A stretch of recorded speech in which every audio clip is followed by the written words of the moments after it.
Good morning. Today, I would like to continue looking at the life of a man named Nehemiah, a man whose historic performance was written down and preserved throughout the ages. And honestly, I don't see why. It's not like he ever tray flip lip board slid a 9-stair handrail, or even warmed the hearts of families across the country with laughter. Seriously, why should I be giving this Nehemiah guy here my time? What could he have possibly done and or said that could help me understand what I should be doing and or saying? Well, we enter into the moment Nehemiah has just received terrible news. His people are in captivity, suffering great affliction, under reproach, and to make matters worse, the walls of his city have been broken down and the gates burned. Now remember, I'm no pastor, I'm no minister or Bible scholar, but I think it's safe to say his people are unsafe. So let's seek what happens. Nehemiah chapter 1, verse 4 reads, "And it came to pass." That's an interesting statement, isn't it? And it came for one purpose, and one purpose only, to leave. The sun rises to set. Everything in life arrives simply to depart. That's comforting, isn't it? And it came to pass.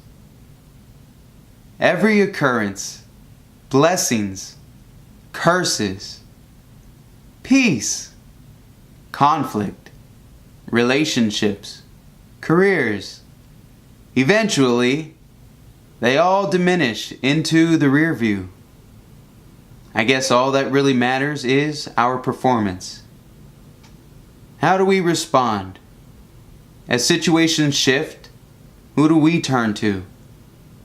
And what new sights are up ahead? And it came to pass. The verse continues. When I heard these words, these promises, these accounts of the truth, that I sat down and wept and mourned certain days and fasted and prayed before the God of heaven.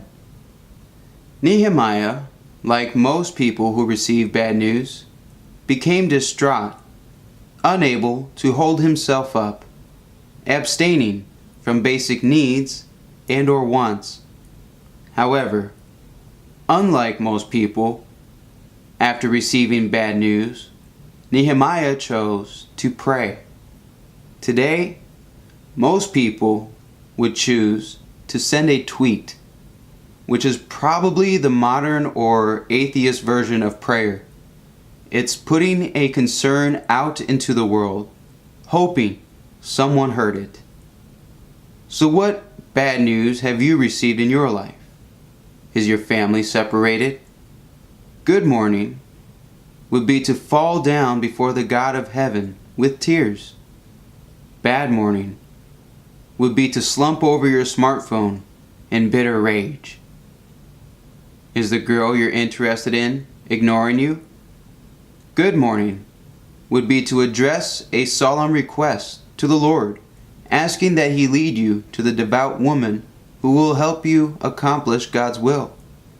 Bad morning would be to denigrate that ignoring on social media for the stubborn, unsubmissive thunder she is. Alejandra, give me a chance! Or worse, is your mom's unused pool table impeding your yoga space? I know, life can be difficult. We're all dreadfully saddened for you. But remember, good morning would be to speak to God with strong hope for a particular outcome or situation, asking the Lord to reveal the fruitless devices in your own life that do not serve you or the people around you, that you may remove it. bad mourning would be posting dank Kermit memes about her contradictions for not accepting your financial advice while living under her roof. But that's none of my business. Well, if a tweet can rally people together, would not an urgent prayer to the Creator of the heavens, the earth, the sea, and all therein cause him to rally with us? So when you become worried after receiving bad news regarding the people you love, turn to the Lord, fall down, show God your deep sorrow and or regret, and speak to the ruler of all moral authority. Next time, we'll continue looking at just how exactly Nehemiah chose to speak to God.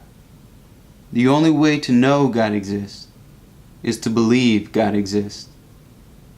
Romans 10:9 reads, that if thou shalt confess with thy mouth the Lord Jesus, and shalt believe in thine heart that God hath raised him from the dead, thou shalt be saved. And it came to pass. Good morning.